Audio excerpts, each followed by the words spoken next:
Morning guys. ഇന്ന് രാവിലെ ബലിപെരുന്നാളിൻ്റെ ദിവസമായതുകൊണ്ട് തന്നെ നേരത്തെ എണീറ്റു എന്ന് ഞാൻ പറയുന്നില്ല. 2 മണിക്ക് എണീറ്റതിൽ പിന്നെ ഉറങ്ങാൻ പറ്റിയിട്ടുണ്ടായിരുന്നില്ല കേട്ടോ. കാരണം വേറൊന്നുമല്ല, ഈ ഒരു പെരുന്നാളിൻ്റെ ദിവസം ഇവൻ കൊണ്ടുപോയി എന്ന് തന്നെ പറയാം. കാരണം വേറൊന്നുമല്ല, ഏകദേശം ഒരു 2 മണിയൊക്കെ ആയൊരു സമയത്ത് ഇവന് വോമിറ്റിംഗ് തുടങ്ങിയിട്ടുണ്ടായിരുന്നു.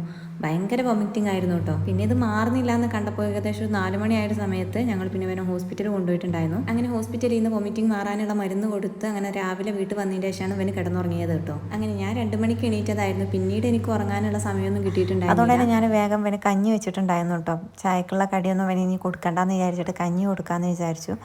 അങ്ങനെ അവന് കഞ്ഞി കാണും. അത് വേണ്ടാത്തോണ്ട് അവിടെ നിന്ന് വല്ല സ്ഥലം കാലിയാക്കാണ് കേട്ടോ. അപ്പൊ എൻ്റെ അനിയത്തിയാണ് അവന് കഞ്ഞി കൊടുത്തോണ്ട് നിൽക്കുന്നത്. പക്ഷെ അവൻ കഞ്ഞി കുടിക്കുന്നുണ്ടായിരുന്നില്ല കേട്ടോ. അപ്പൊ നിങ്ങൾ വിചാരിക്കണ്ടോ പെരുന്നാളായിട്ട് എന്താ അവള് ഇവിടെയെന്ന്.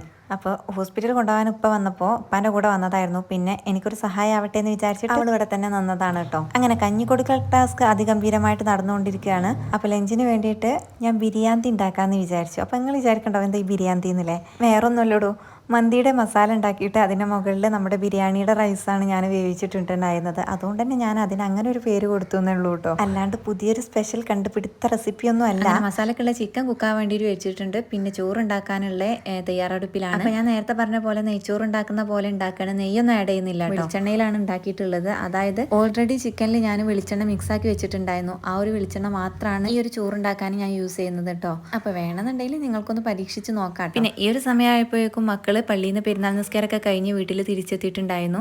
അപ്പോൾ അവരെ കയ്യിൽ കുറച്ച് പോപ്കോണൊക്കെ ഉണ്ടായിരുന്നു കേട്ടോ. അത് എല്ലാവർക്കും വേണ്ടി ഷെയർ ചെയ്യുന്നൊക്കെ ഉണ്ട്. പിന്നെ എല്ലാ പെരുന്നാളിനെയും പോലെ ഇവർ പള്ളിയിൽ പോണ വീഡിയോസ് ഒന്നും എനിക്ക് ഇപ്രാവശ്യം എടുക്കാനൊന്നും പറ്റിയിട്ടുണ്ടായിരുന്നില്ല കേട്ടോ. അപ്പോൾ അതാ ഇവനും പോപ്കോൺ ആയിട്ട് വന്നിട്ട് എനിക്കിങ്ങനെ തന്നുകൊണ്ടിരിക്കുന്നുണ്ട് കേട്ടോ. അപ്പോഴേക്കും ഇതാ നമ്മുടെ ചോറിനുള്ള മസാല ഇവിടെ കുക്കായി കിട്ടിയിട്ടുണ്ട്. പിന്നെ അതാ ചോറും റെഡി ആയിട്ടുണ്ട്. പിന്നെ ഞാൻ മലയിൽ പാലടയുടെ പായസ മിക്സ് വാങ്ങിച്ചിട്ടുണ്ടായിരുന്നു. സോ ഒരുപാട് വൈകിയാണെങ്കിലും ഈ ഒരു പാലട പായസം കൂടി ഉണ്ടാക്കിയിട്ടുണ്ടായിരുന്നു. പിന്നെ മിൽമയുടെ ബട്ടർ വെച്ചിട്ടാണ് നമ്മുടെ പാലട പ്രഥമനിലേക്കുള്ള കാഷ്യൂനട്ടും റൈസിൻസും വറുത്തിട്ടുണ്ടായിരുന്നത് കേട്ടോ. ഞാനിവിടെ കുക്ക് ചെയ്യുന്ന ഈ ഒരു സമയം കൊണ്ട് അനിയത്തി മാസിയെ കുളിപ്പിച്ച് ഡ്രസ്സൊക്കെ ചെയ്ത് കൊണ്ടുവന്നിട്ടുണ്ടായിരുന്നു. ജസ്റ്റ് ഒന്ന് ഡ്രസ്സ് ചെയ്ത് പിന്നെ ഞാൻ അവന് ഛർദി ആയതുകൊണ്ട് തന്നെ അത് പെട്ടെന്ന് അയച്ചു വെച്ചിട്ടുണ്ടായിരുന്നു കേട്ടോ. അങ്ങനെ നമ്മുടെ പായസത്തിലേക്കുള്ള റൈസിൻസും കാഷ്യൂനട്ടും വറുത്തെടുത്തിട്ടുണ്ട്. ഇതാ നേരത്തെ കുക്ക് ചെയ്ത് വെച്ചിട്ടുള്ള നമ്മുടെ ഈ ഒരു പാലട പ്രഥമയിലേക്ക് ഞാനിതൊന്ന് ആഡ് ചെയ്ത് കൊടുക്കുന്നുണ്ട്.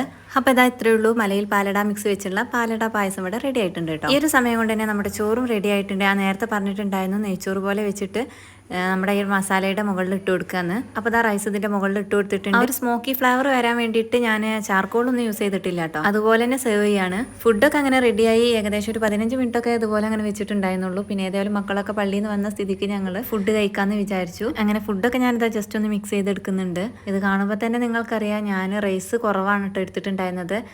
വേറൊന്നുമല്ല, ഞങ്ങൾ കുറച്ച് ആളുകളല്ലേ ഉള്ളൂ. അപ്പോൾ അതിനനുസരിച്ചുള്ള റൈസേ ഞാൻ എടുത്തിട്ടുണ്ടായിരുന്നുള്ളൂ കേട്ടോ. എനിവേ നമ്മുടെ റൈസും മസാലയും എല്ലാം കൂടെ ഞാൻ നന്നായിട്ടൊന്ന് മിക്സ് ചെയ്തെടുത്തിട്ടുണ്ട് കേട്ടോ. ഇതിപ്പോൾ കാണുമ്പോൾ തന്നെ അറിയാം നമ്മുടെ ഏകദേശം ഒരു മന്തിയുടെ ഒക്കെ പോലെ തന്നെ ഇല്ലേ കാണാൻ. കഴിക്കാനും അതുപോലെ തന്നെയാണ്. ഇതുപോലെ ഉണ്ടാക്കാൻ കാരണം വേറൊന്നുമല്ല, ബിരിയാണി ഉണ്ടാക്കുകയാണെങ്കിൽ കുറേ മെനക്കേടാണ്. ജിഞ്ചർ ഗാർലിക് പേസ്റ്റ്, ചില്ലി, അതുപോലെ തന്നെ തക്കാളി ഒന്നും ഇതിനായിട്ട് മന്തിയുടെ മസാല ആയതുകൊണ്ട് സെയിം മന്തിയുടെ ടേസ്റ്റും ഒക്കെ കിട്ടും. ഇപ്പോൾ ഞാനിതിന് ബിർനാന്തി എന്ന് പേരിടാനുള്ള കാരണം നിങ്ങൾക്ക് മനസ്സിലായിട്ടുണ്ടാവില്ല. പൊതുവേ നമ്മൾ മന്തി ഉണ്ടാക്കുമ്പോൾ നമ്മുടെ മന്തിയുടെ റൈസ് ഉണ്ടാവില്ല, കുറച്ച് ലോങ് ആയിട്ടുള്ള അരിയായിരിക്കും.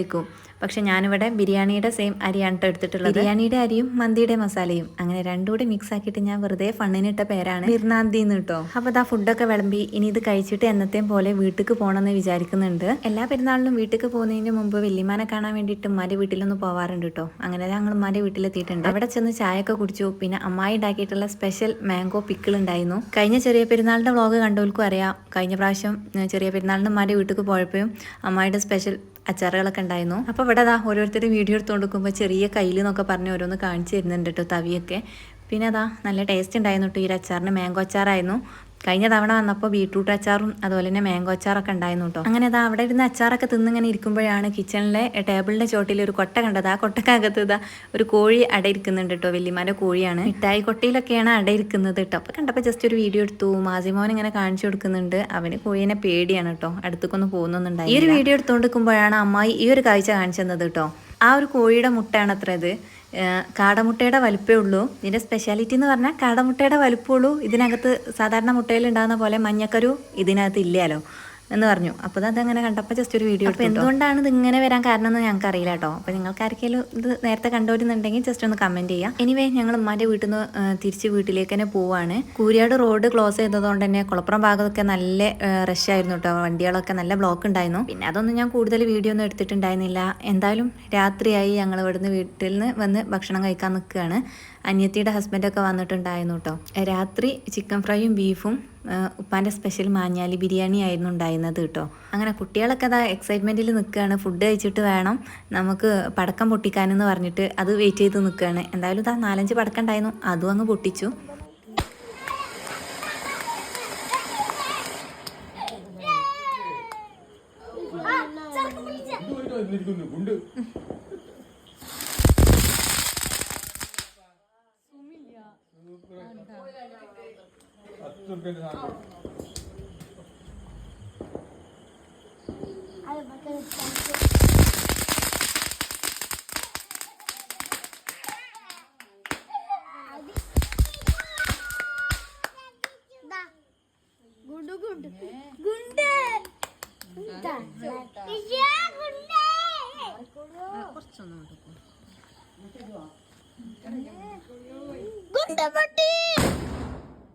അങ്ങനെ ബലിപെരുന്നാളിൻ്റെ ഫസ്റ്റ് ഡേക്ക് അങ്ങനെ അവസാനം കുറിച്ചുകൊണ്ട് നമ്മുടെ പടക്കം പൊട്ടിക്കലും അവസാനിച്ചിട്ടുണ്ട് കേട്ടോ.